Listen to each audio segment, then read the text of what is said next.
आरंभरे किछि नथिला परमेश्वरଙ୍କ ବ୍ୟତୀତ से आरंभरू सेठारे अछंती जेउठारे केही पहुंची पारिबे नाही। से प्रथमे तांको सिंहासन सृष्टि कले, सिंहासन जहाँ समस्त सृष्टि जिनिसर छात अटे। पृथ्वी तले थिबा एवं पृथ्वी एवं सिंहासन मध्यरे थिबा समस्त जिनिसकु अंतर्भुक्त करी से ही 6 दिनरे आकाश और पृथ्वी सृष्टि करिथिले एवं तांकर सिंहासन जल उपरे थिला। तांकर सिंहासन जल उपरे थिला। से स्वर आकाश और पृथ्वी सृष्टि करिबा पूर्वरु 50,000 वर्ष पूर्वरु सृष्टिर पदक्षेप गुड़िकु नियुक्त कले। किछि लोक मोहम्मदंकु पचारिले सल्लल्लाहु अलैहि सलाम भगवानंकर प्रथम सृष्टि कौन? से कहिला सर्वप्रथमे परमेश्वरंक व्यतीत अन्य किछि नथिला। तापरे से निज सिंहासन सृष्टि कले। तांकर सिंहासन जल उपरे थिला। सिंहासन एक लाल रुबीरु सृष्टि होइथिला एवं एहार दुई पार्श्व मध्यरे दूरता अतिक्रम करिबाकू 50,000 वर्ष लागिबो। सिंहासनर गोड़ अछि जहाकू दूतमाने बहन करंती एवं तापरे से सिंहासन उपरु प्रकृतरे तांको महिमा सहित उपयुक्त गरे। तापरे से निज सृष्टि पाई प्रथम विषय सृष्टि कले, ताहा थिले तांकर कलम।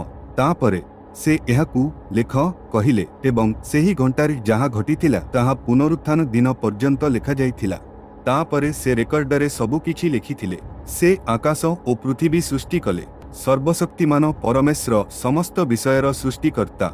से समस्त विषय उपरे अछंती। विषय गुड़िकर विसर्जनकारी। ताहांको द्वारा समस्त जिनिस सृष्टि हेला। ताहांको बिना किछि सृष्टि करा जाई नाही। स्वर्गदूत और आत्मा गोटिए दिनरे तांको निकटकू जानती जहार विस्तार 50,000 वर्ष। सिंहासन एवं सप्तम पृथ्वी मध्यरे दूरता अतिक्रम करिबाकू 50,000 वर्ष लागिबो। एहार प्रस्थ मध्य 50,000 वर्ष। सेही दूतमाने जेउमाने परमेश्वर स्वरंक सिंहासन बहन करंती एवं एहार चतुर्दिगरे थिबा लोकमाने सेमानंकर एकमात्र परमेश्वर स्वरंक प्रशंसा गौरवान्त करंती एवं ताहांकू विश्वास कर एवं जेउमाने विश्वास करंती सेमानंक पई क्षमा मागंतु। भगवानंक व्यतीत अन्य काहार उपासना करिबार अधिकार नाही। सर्वश्रेष्ठ द कारण पई ईर्ष्यशील भगवानंक व्यतीत अन्य काहार उपासना करिबार अधिकार नाही। दी सिंहासनर प्रभु भगवानंक व्यतीत अन्य काहार उपासना करिबार अधिकार नाही। आकाश और पृथ्वीर प्रभु जेउ भगवान स्वर जन्म होई नाहंती किंबा मरी पारिबे नाही, केही तांकू जन्म देई पारिबे नाही किंबा केही मध्य तांकर क्षति करि पारिबे नाही। से आमर सृष्टिकर्ता तुमर मोर सेही भविष्यद्वक्ता माने सेही भविष्यद्वक्ता मानंकर माता। आमे समस्ते एही पृथ्वी सेही उद्भिद गुड़िक सेही पर्वतगण सेही तारागण समग्र गैलेक्सी एवं सेथिरे थिबा समस्त जिनिस। से हेउछंती सर्वशक्तिमान परमेश्वर। से वर्तमान आमकू देखुछंती। से एहा सुनुछंती। से जानंती तुमर हृदय कौन अछि। से आरंभरू सबु किछि जानंती एवं तुमर मृत्यु परे कौन।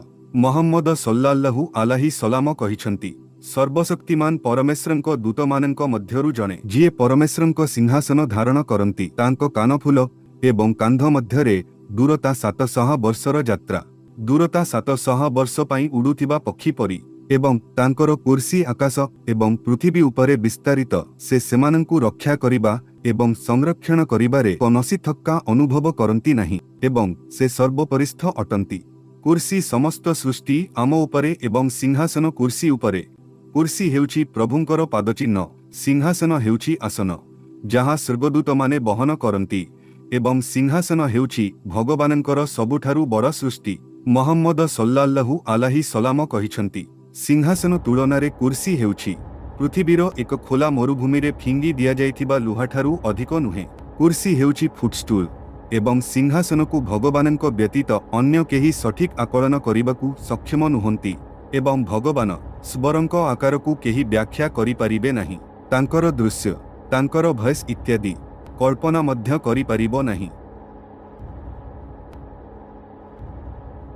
हो दयाकरी तांको निकटकू फेरी आस।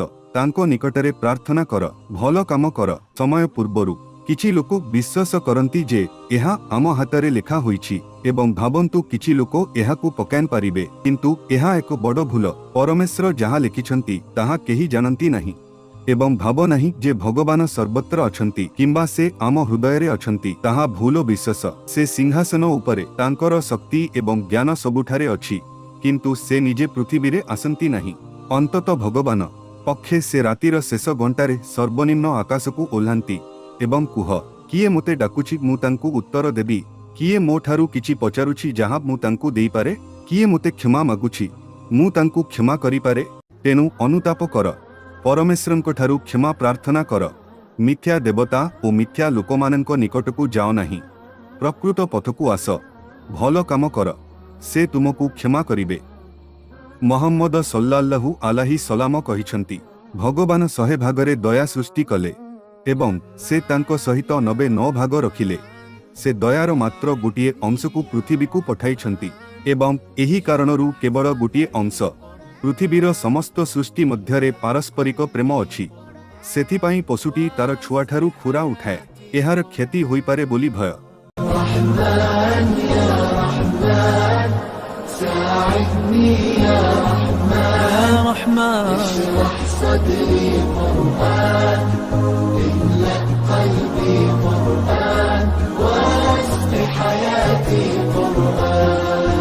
رحمن رحمن ساعدني يا رحمن اشرح صدري قرآن املأ قلبي قرآن واسق حياتي قرآن رحمن يا رحمن بمجيني يا رحمن أصبحي ما يدوشو نبني ما يوسنسي ناوتشي